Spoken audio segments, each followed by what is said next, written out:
I've created a device that will allow you to teleport home from anywhere in your entire Minecraft world. And the best part is that it's not very difficult to create, and unlike past wireless redstone devices, it uses no bugs or glitches at all, so it probably won't get patched out. Probably. As with many overpowered Minecraft features, this one has its pros and cons, but before I get into all of that, I'm going to show you how it works and how you can build one yourself. So the basic premise utilizes an ender porter, otherwise known as an ender pearl stasis chamber, a daylight detector, and a bed. From those words you may already be able to understand what's going on, but if not, let me show you. So an ender porter is basically just an ender pearl floating in a bubble column that will cause you to teleport if the trapdoor is closed. Simple enough. And if the ender porter is plugged into this machine here and the time is night, then all we need to do is sleep in this bed and the ender porter should activate. Give it a second for me to sleep through the night, and then I wake up and I'm teleported back over to the device. And the machine does only activate when you sleep in a bed, because if the time changes gradually, the circuit is designed in such a way that it won't actually activate the ender porter. So you choose when you get to teleport home. If you make sure this contraption is within your spawn chunks, then that means it will always be loaded no matter where you are in the entire world. So I can use this command block to teleport about 3,000 blocks away.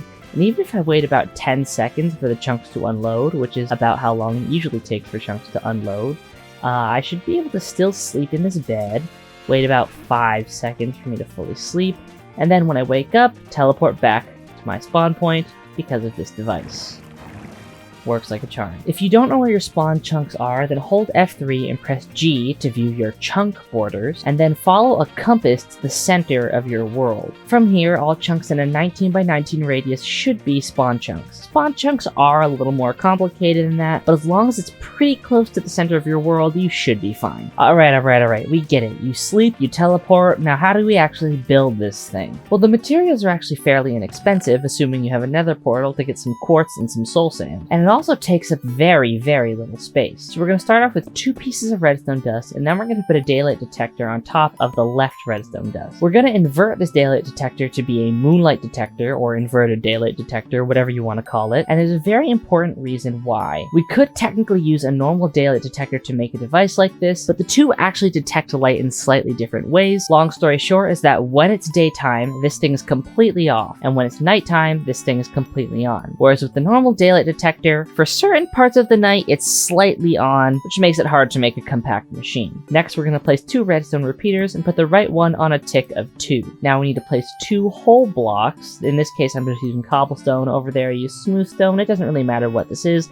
As long as it can conduct a redstone signal, it should be good. We'll place 1 redstone torch here, and 1 redstone torch here, and then put 1 redstone dust right here. That should turn this torch off. Now we're going to dig down 7 blocks here and place a soul sand as well as water all the way to the top, and a trapdoor right here that we're going to open and throw an ender pearl into. And that should be it. Now let's talk about pros and cons. The obvious pro is that this is unlikely to be patched out, as unlike other methods for wireless redstone such as glitched fishing rods or shadow items, it only utilizes features that work as intended. It's also super cheap and easy to construct. I actually had to re-record parts of this video because I kept discovering cheaper and easier ways to construct it, and now all of the redstone fits into this tiny 3x3 area. The last pro is that it is truly wireless, working from absolutely anywhere in the overworld. That does bring me, however, to my first con, that this cannot be activated in the nether or the end for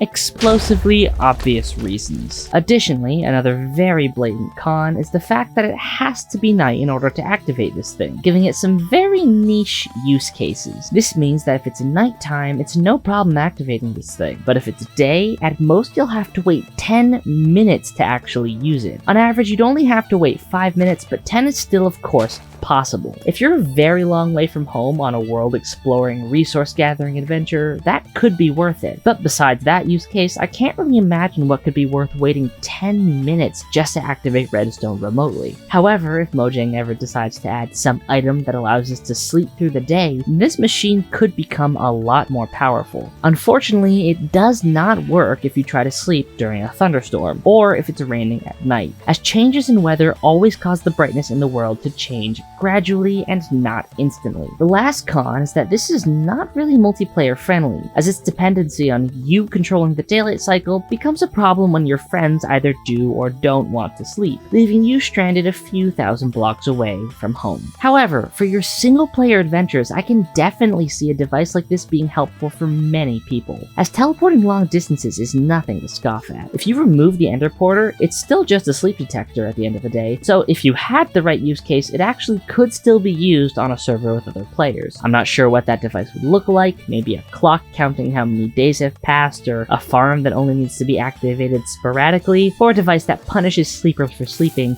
as it prevents mooners from worshipping the moon. Anyways, let me know if you can think of any other use cases for a universal sleep detector down in the comments, and I'll see you in the next one.